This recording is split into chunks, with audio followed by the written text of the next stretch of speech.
It's easy to get in a rut when it comes to dinner time. But what if you could take the same recipes you already know and make them even better? The tips I'll show you in this recipe can make every weeknight dinner better and more delicious. You might be thinking that adding salt or seasonings is the only way to add flavor to your food. But there are better ways to get major flavor without adding too much fat or sodium.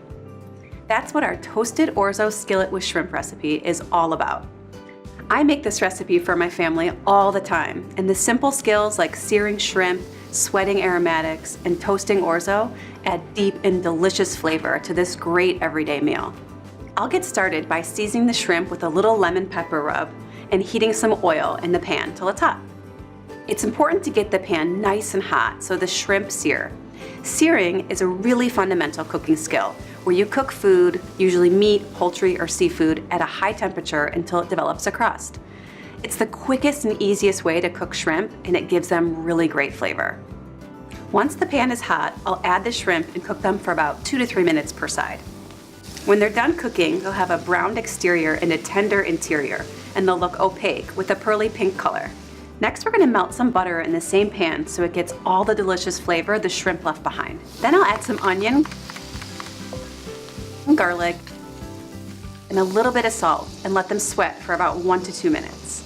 Cooking these aromatics with a little fat or sweating them helps them release their flavors and moisture.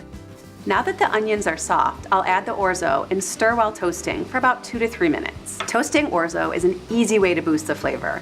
It gives it a nutty taste and a golden color. You can really smell it toasting. Now I'll add the broth and peas and bring it to a simmer. You're going to see the liquid being absorbed into the orzo when it's cooking. When the orzo is done cooking, add the shrimp back in with half of the cheese and the lemon juice and stir it all together. I love how the lemon juice really brightens up this recipe and makes it taste fresh.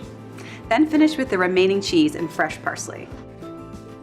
So you can see that pairing simple ingredients with fundamental cooking skills like searing, sweating, and toasting gives this recipe great flavor.